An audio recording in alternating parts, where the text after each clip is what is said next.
What's going on, everyone? So yesterday the Lakers decided to waive Malik Beasley and Bamba, freeing up the full mid-level exception. And now the Lakers could either do D'Angelo Russell, mid-level exception, and then the biannual exception, depending on how all the other contracts shape up. But they should have at least the mid-level exception, or they could go $17 million in cap space if they let D'Lo go, and then the mid-level exception. So it gave the Lakers some flexibility for this upcoming free agency. Now, whether they go and acquire a Brook Lopez or a Bruce Brown, two guys that they are attached to that have been rumored to potentially be landing spots for the Lakers, or they could take that mid-level exception and divvy that up into 2 or 3 players, whatever scenario works. But there's a lot of talk of, did the Lakers mess up by waiving Malik Beasley and Bamba? That did they handle it properly in the manner in which they should? Now, not in the sense of like they shouldn't have waived Malik Beasley and Bamba, but they are very valuable contracts, especially in this, I guess, new era of the NBA that we are moving into with this new CBA, and you're seeing the value of expiring contracts and deals. And this is something that I talked about in the previous videos where I dove into the possibility of these two being waived. Now, obviously, the Lakers could bring them back on a cheaper deal if they wanted to do that.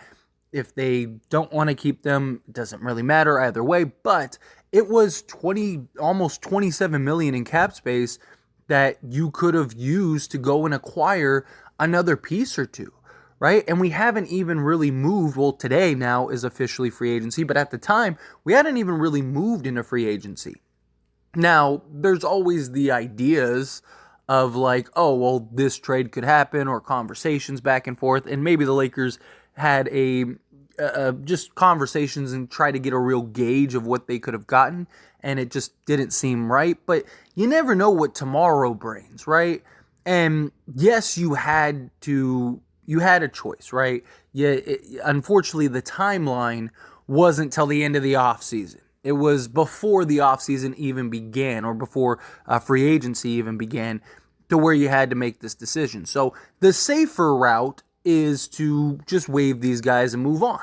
And I completely get that, right? It is the safer route. But you ruined any potential tradable flexibility that you would have. Yes, you got some free agency money, but if you don't get a marquee guy, then were you really just better off bringing them back, right? Like if the Lakers get Brook Lopez, then I think it was more than worth it, right? Because that's a guy that will have such a huge impact on the Lakers this season that you're not going to get much better than Brook Lopez and what he would attribute in a trade for Malik Beasley and Bamba. So in that sense, okay, cool, right?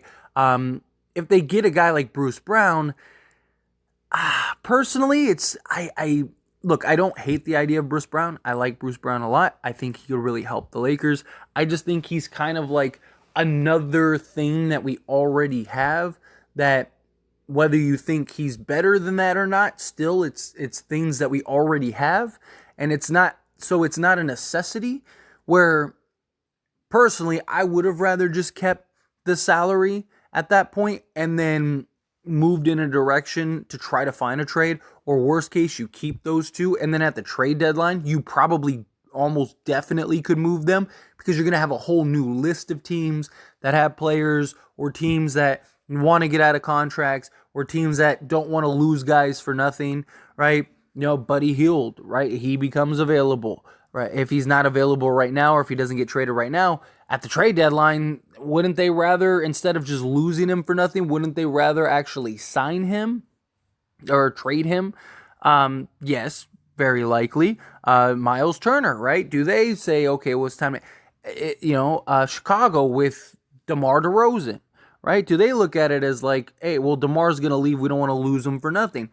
All of these are real sort of questions that could have happened. Now, again, it's one of those things where, like, almost like the saying, one in the hand is worth 2 in the bush.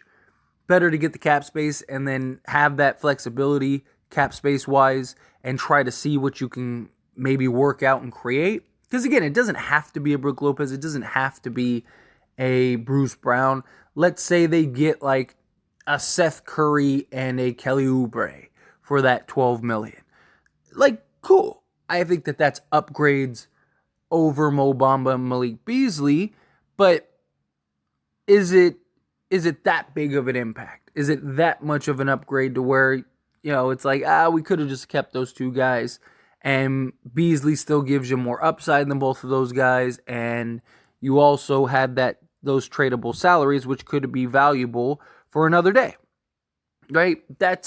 I get the argument from both sides, and I don't think that there's necessarily a wrong answer. It's just, how would you feel about it? Like, what would you do if you were in that situation? But I think it ultimately lands, or at least for me, on who the Lakers get, right? Again, if you get like Brook Lopez, then to me it was worth it. It's like, oh yeah, you just got one of the biggest prized players this offseason. You just acquired. That to me is a home run. Like, let's go, right? Like, there you go. Now you got a guy, AD can move to the 4, Brook Lopez can play the 5. Now you got a shot blocker, floor spacer, a guy that can give you 16 to 20 every game, night in and night out, average 2.5 blocks. Like, that I think would be very valuable, right? He has experience with Darvin Ham and had his best career year with Darvin Ham and was able to make those adjustments and changes to adapt. I think it just depends on what the end result was. Were you going to get something super crazy impactful for these guys? Probably not, right? Most of the trades that were realistic and viable, Lakers Nation just kind of seems split on. When I talk about like, DeMar DeRozan, like half of people would be like, yeah, I love DeMar, go get DeMar, that's what we need. And then the other half was like, no. So to me, it just this feels like a case of like, again, what side are you on? Would you have rather them wait and be patient and see if there was a trade? The problem is, if nothing happens, then you lose that flexibility, and how much more can you upgrade, right? Because let's say you're not able to find a deal this offseason. Well, now all you have is the taxpayer mid-level and vet minimums, essentially. And now you're going into an offseason with pretty much the exact same team at that point. And that's assuming you don't lose like Dennis Schroeder, guys like that, which to some people, this team as currently constructed, or I guess you could say last year's team, because now it's not the same as currently constructed, but my point that you could look at it and go, okay, well, that team was just in the Western Conference Finals. Like, they're going to be good. They have a real chance if everyone's healthy. Like, who else do they have to worry about in the Western Conference, right? Outside of Denver, who just won the NBA championship. So, I don't hate that idea. And then at that point, you're hoping at the trade deadline, something impactful pops up, and now you can make moves in order to try to make that happen. Cool. But, again, you're kind of playing that playing chance, kind of playing roulette there. And hoping that you land on your number, where if you don't, then you can kind of be in a situation where it's like, well, you would have had an opportunity to get better. So I think the decision makes sense. I think the end result is what is going to dictate whether it was the right move or not. But I would imagine that Rob Pelinka at least has an idea, right? Because, again, he's probably already talked to all these people.